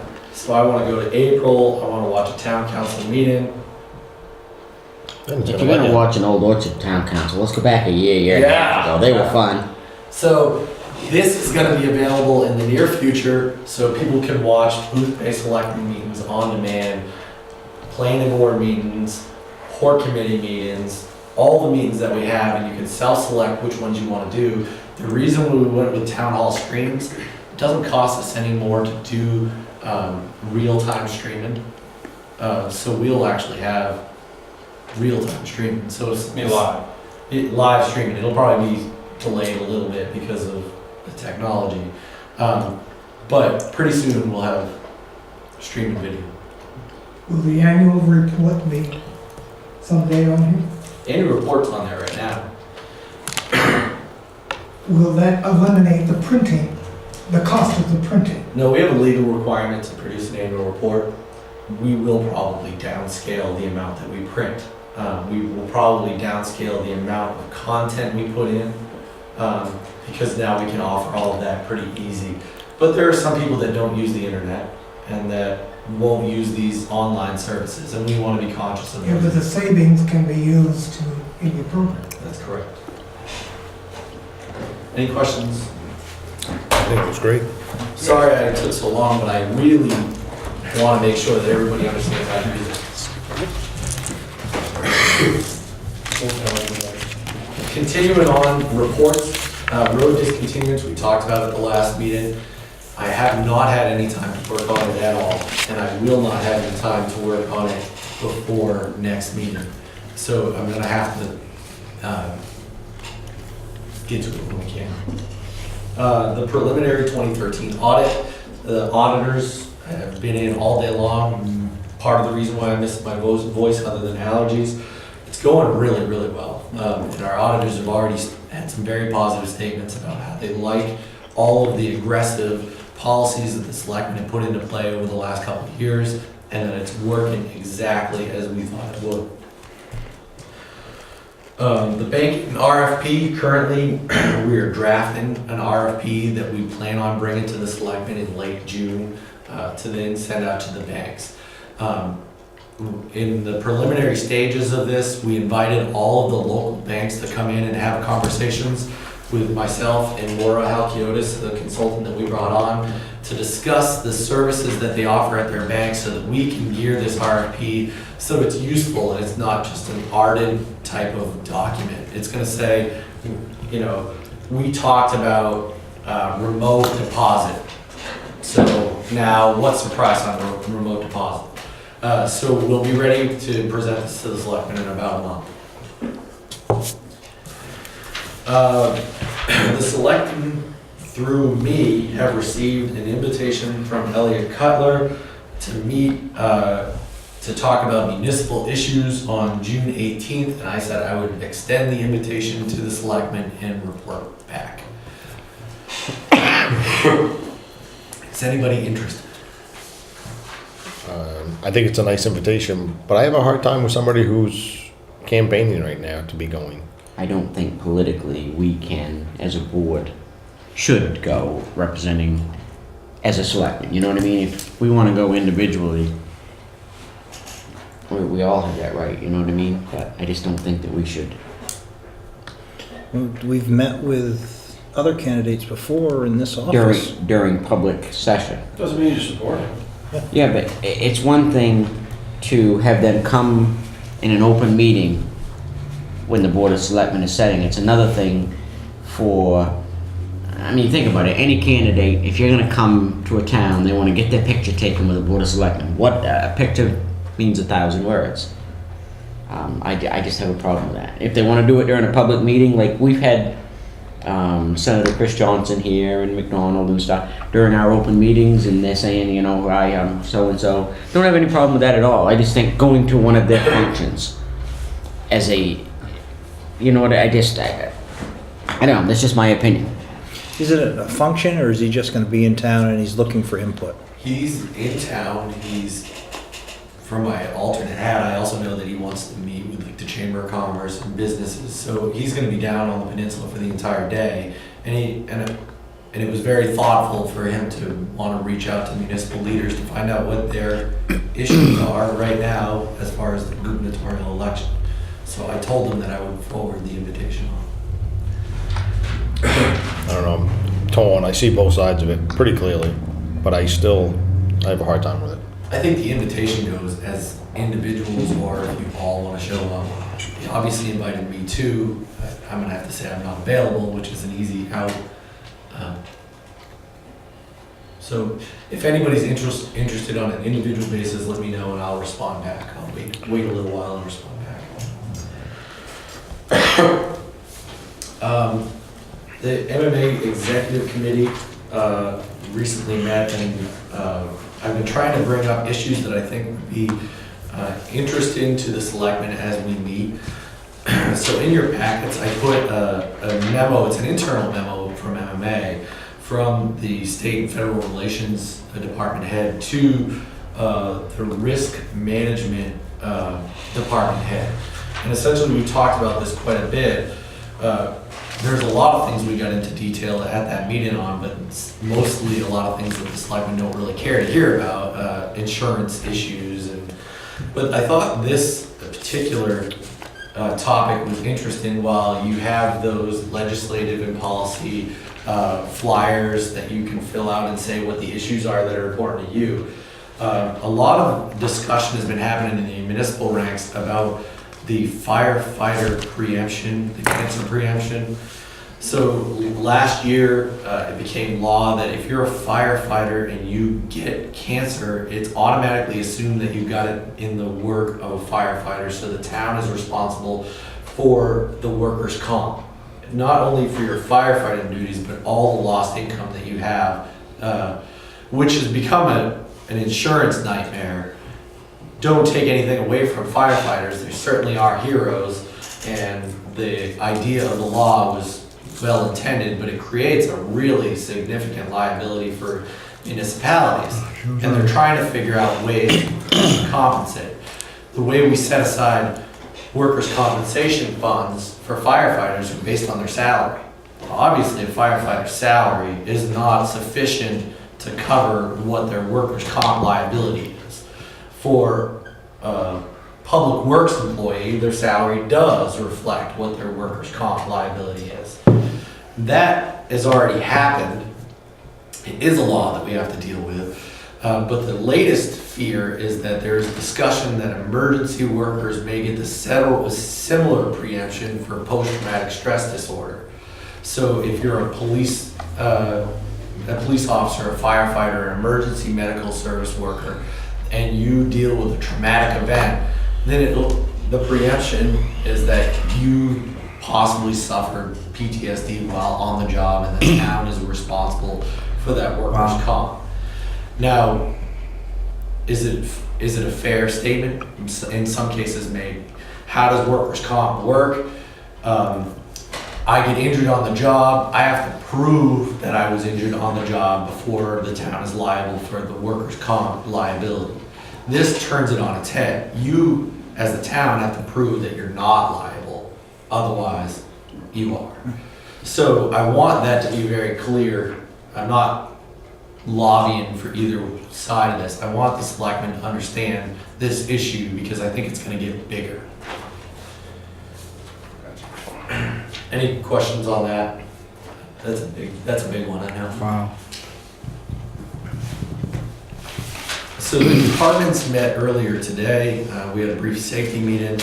The Public Works Department actually got all of their spring work done before Memorial Day, and I'm still really not sure how they did it without overtime. But you can see all the lining has been completed, sweeping for the most part. Buntings went up, brand new buntings. Credit to the Public Works of getting those done at the last minute. Code enforcement is really busy. If you walk in the back room where the files used to be, you'll see empty. empty shelves. We shipped off the files today. We expect them back in about 10 business days, but we'll have digital proof of their scanning within the next few days. The business office is gearing up for the primary elections, which is on the 10th of June. We're also working on the audit currently, the preliminary parts of the audit. We've been working with online mooring. We hopefully will have that feature ready somewhere around the release of the website. And liens will be recorded in a couple of weeks.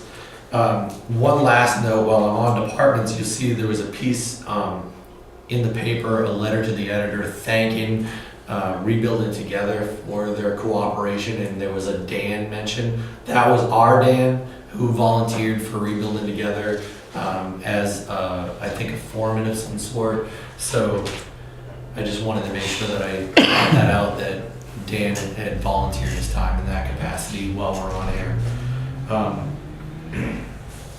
Feel like I'm missing anything, but that's all my reports. Jim, do we know how many people from Boothbay are part of Rebuilding? No, I would have to consult. I know Fran McBurdy, the vice chairman of the planning board, is one of the leaders on Rebuilding Together. There's I know quite a his few. status, but he can tell us that. There's quite a variety of folks. There's a lot of them. I mean, my job, I happen to see a lot of them when they do their annual cleanup weekend, and there's a good mix. Good. A bunch of people.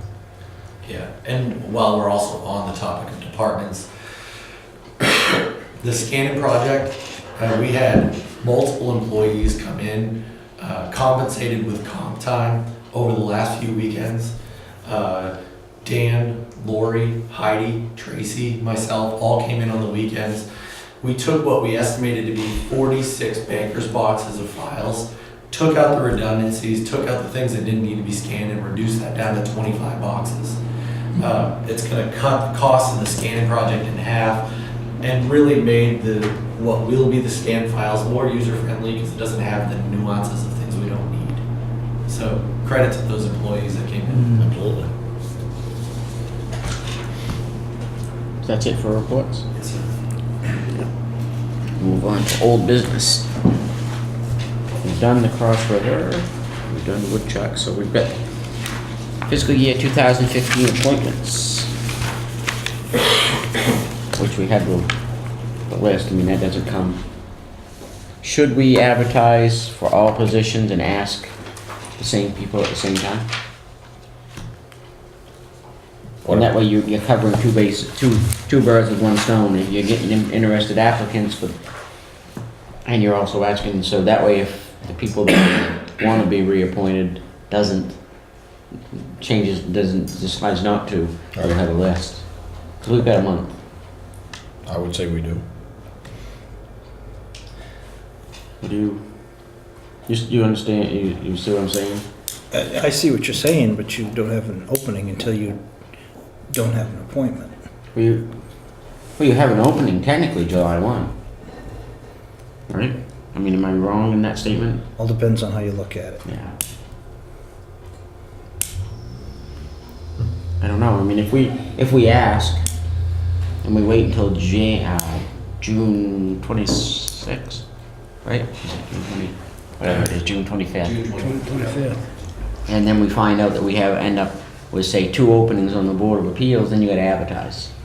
I'm just thinking if you could kill 2 birds with one stone that way. You see what I mean? I do. I don't know if it makes sense. I mean, that's just. I don't know if it makes a difference. Shoot from the hip, so to speak, but. I think you kind of have to wait and see. If we have openings, we advertise, and if we don't, we don't. Whatever you guys want to do. I And don't you have large boards for a reason, that those boards usually have alternates on them as well, so if True. there's an opening or a member that isn't there, there's still coverage. True, good point. Okay, so with this, Contact the expiring terms and see if they want to be considered for a reappointment.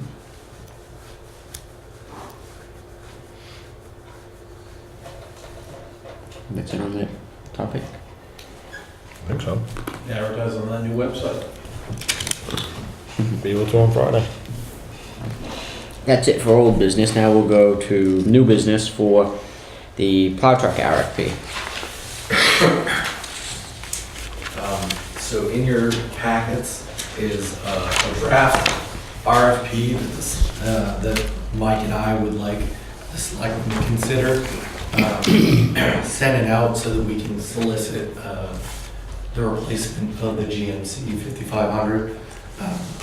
We put a little bit of, a lot of the requirements for minimums are supplied by Mike based on what he would like to see. The structure of the RFP is obviously my design because I'm always trying to make things harder. But this allows anybody any make and model to then bid on the replacement truck, then we would bring before the selectmen for consideration. Why would you need a cruise control on a truck like that? Why would we need cruise control? Yeah, especially around town. No, I guess, in some instances you may not. Cruise control is a helpful feature for them to maintain speed while they're Well, working on other things. I know with the diesel buses, it's a warm-up feature. You don't use it a lot on the road when you're on small back roads. The reality of But it, you can set the idle up for the machinery to, Well, the reality is it's now a standard feature on most vehicles. it comes with the package. and also when you do one of these, you pick one that fits closely to your specs, and you copy it, and then you tweak it. You tweak it where you need to, where you want to make the changes. That's all.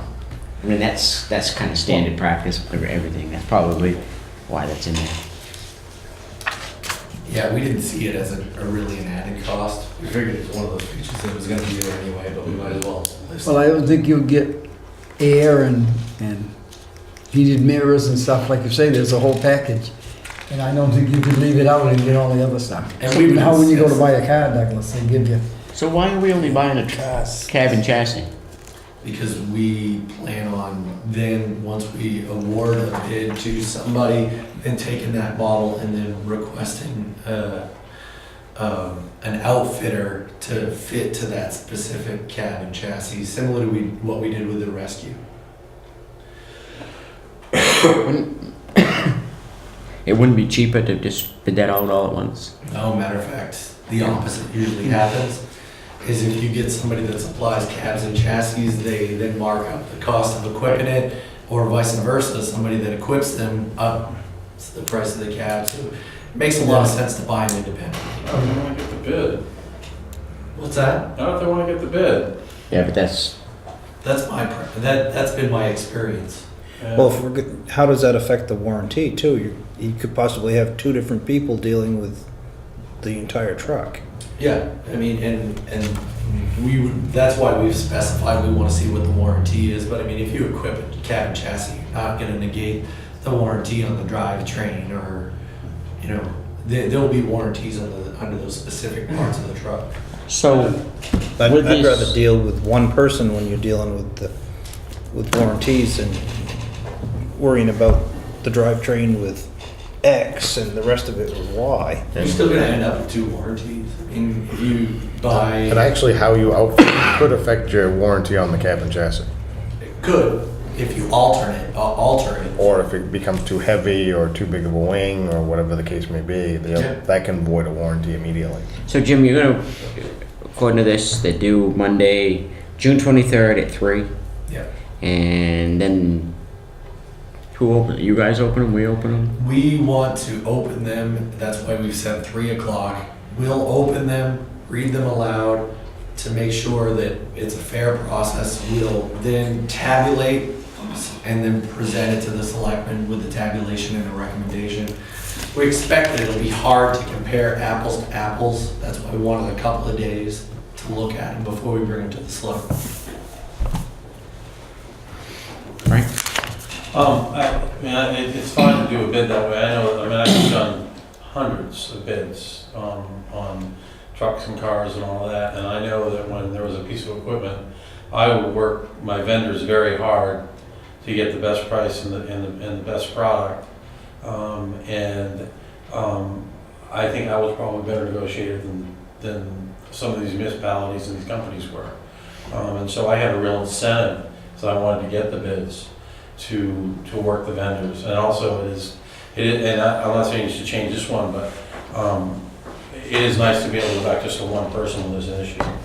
And we had a relationship with certain vendors, and believe me, we could work deals with them if we want to get bid.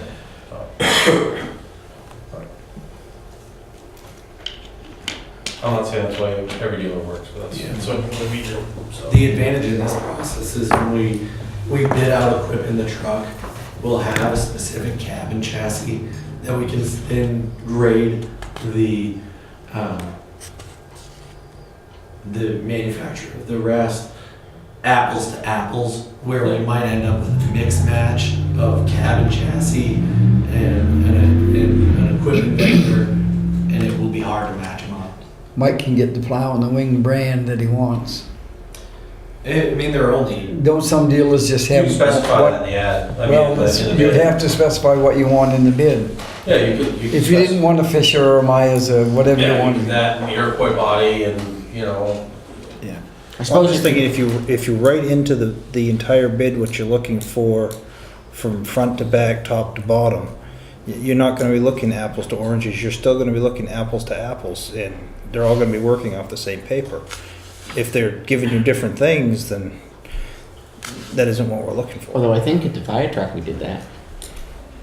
We did the chassis. Well, I think there was a reason we did it. It's the same reason. Right. Is we wanted to figure out what the specific cab and chassis was going to be, and then send out the bid to equip that with the body. It's the same rationale. It's worth a try. I mean, it would be curious to see. If you weren't doing it this early, I think you're adding another month or possibly 2 to your process.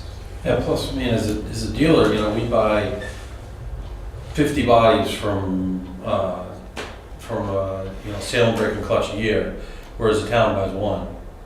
And so I really think that, you know, your dealers that are into bidding have more leverage than you do on that. Try it and see. And, you know, also, I always put in there too that, you know, we'll address suggestions. Because it's okay, good. It's in the bid. But you know, I've never seen a town go out to bid for a cab and chassis and then outfit it afterwards. That happens. Yeah, I could probably name off a dozen towns that have done it in the last year. It's easier for a dealer, right? I mean, it was. Oh, no doubt. Yeah, it's great. Cab and chassis is a no-brainer. But I guess, I mean, I just wonder your statement about, I mean, if you've got, say, who's the international dealer we always deal with there? Fairfield? No, the international, you know. Anyway, I mean, they put together 50 trucks a year with plow and wing. If you say, well, we're just going to buy a chassis from you and we'll go get it on, I'm sure he does have more bargaining power than we do with whoever makes that plow. Well, you can get a dealer and an outfitter put their heads together too. And the dealer's going to know specific characteristics of that vehicle that they're using to bid. Right. Yeah. Saying that, well, you don't want to put that body on because Yeah, it's not compatible. Yeah, the axle's changed by half an inch, and but anyway, it's either here or there. But I think that I also think you get a better price if you let the professionals do it. Yeah, They want to get the bid, they got to stay honest. we tested this strategy a few years ago, and in my last town, our sister city next door was buying a truck. We bought it $20,000 cheaper than they did because we use this approach. So, I mean, it does work. Will it work every time? Yeah. Who knows? Do you need an actual motion for the RFP? I'll put it to go to bid. Yeah, I would like selectmen support. That's what we held off. So moved. Second. Motion's been made and seconded to go up to bid to buy a truck, cab, and chassis, I guess, right? Total, go up to bid, I should say. Yeah, you'll get another opportunity to Right. look at the proposals as they come in. Well, the thing is too, once we get the bids, we don't have to accept any of them. Right. There's no risk. Any more discussion? All those in favor? Try it. Next on the agenda is the town manager compensation. So based on our executive session that we had last meeting and my performance evaluation, the chairman has asked me to put the compensation on the agenda, and in front of you, you should have our internal compensation adjustment form. I asked, I had actually called him last night because I didn't see it on the agenda when I was going over my packet. And, I mean, we did his evaluation. We can't, we have to, I mean, in full transparency, we wanted to make sure I was on the agenda and we wasn't trying to do it under public comment or something like that, so.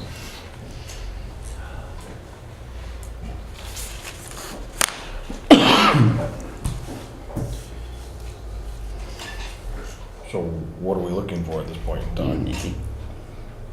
A motion to increase his pay from current to The 3%? That's what you want to do. Effective July 1, right?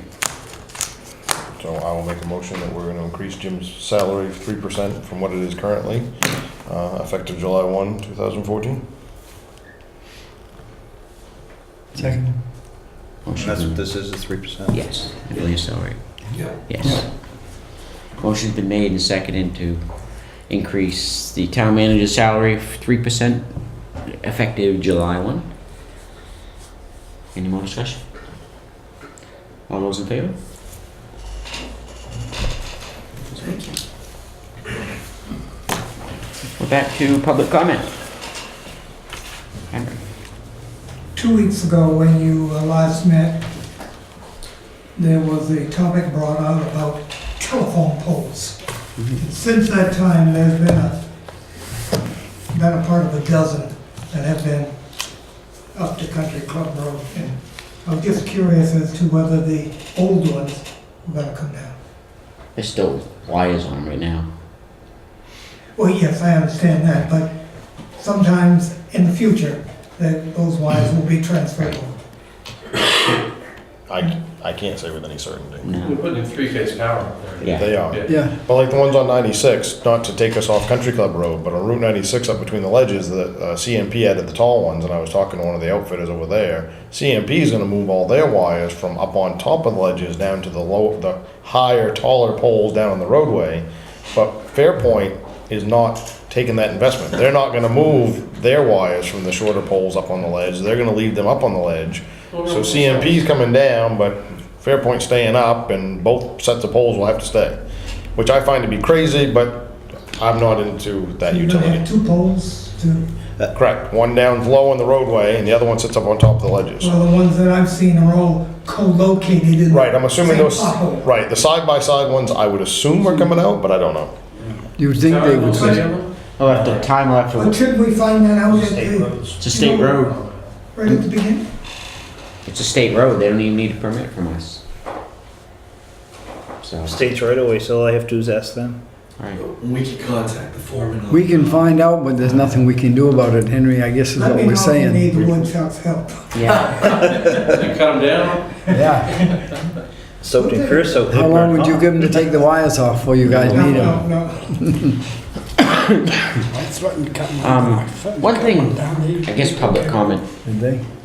Public comment would be the way to bring it up. I mean, we talked about the field down here. I mean, I'd like to have us get Jim to approach Knickerbocker to find out what it would cost, and if it doesn't cost a lot of money, to have him do a concept layout of the field property, to see what we have, and if it's possible to have 2 feet, you know what I mean, to see what we could put into that space. It's like you said, there's a plan around here someplace that already has that all drawn out on it. And he hasn't been able to find it. But that being said, over the years since that plan was developed, that's been filled in a lot. You know, I remember the days of me coming down with the loader and leveling some of this. I don't even know where the stuff came from, but you know, there's just piles and piles of fill over time that's been laid in there. So it's actually fairly level now. I mean, I would think that it would be fairly easy for someone like a Knickerbocker just to say, okay, this is what you could do with that property if you wanted to. Would you have to get DEP involved? If you did anything, but just And so how for close to what that we're little Well, brook if you're that's gonna out fill in a there? swamp, right, you're gonna have to. just for what we're asking, what I just mentioned, you wouldn't have to, but Is it within 150? back when we or did the 200 feet filling, of that little brook Ziegler was that runs okay. there? He was there at the time, and he was okay with it, and they had It costs the a black watershed. silk fence and stuff, and he came and watched it and stuff, and it was all done with the water district's blessing at the time, I remember.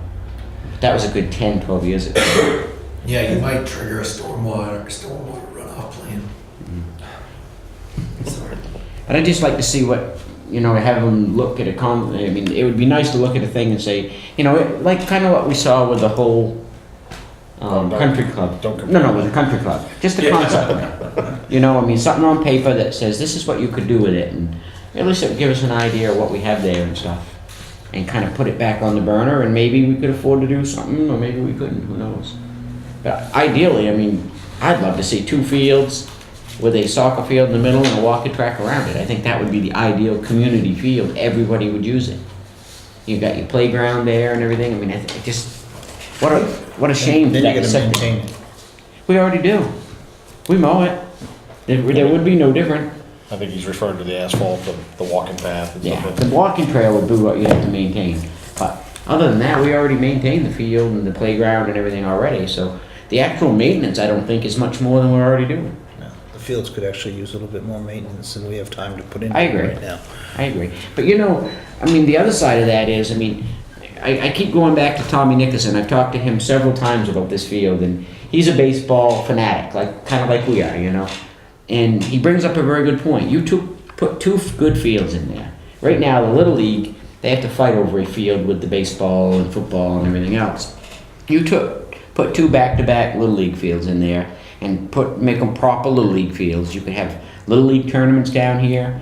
I mean, that is a revenue generator for local businesses. I mean, you look at the Y when we have a basketball tournament down there, how busy the community is. You'd get the same thing, and everything's open down here in the summertime when you would have that. I mean, what better way to bring people to our community than invite them down for a weekend of baseball? The skating rink. So I'd like to see us at least take a look at it and see for what little bit it would probably cost to have Knickerbocker. It's worth getting an estimate. Right. I don't see any problem with talking to Knickerbocker and finding out what it would cost us. Any more public comment? Are you done? Yeah.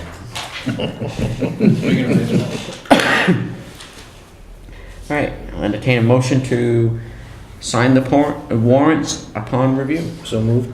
Seconded. I'm getting tongue-tied, sorry, it's getting late. All those in favor? And I'll make a motion to go into executive session pursuant to 36 MRSA, Section 841, to discuss a poverty abatement request. And we'll return to public session with action. Yes. Right. And the second executive session isn't needed. Right. Right, that's done. What's property gain mean? Poverty abatement Yeah, poverty. What's that? means somebody has applied to have their taxes either reduced or eliminated Oh, okay.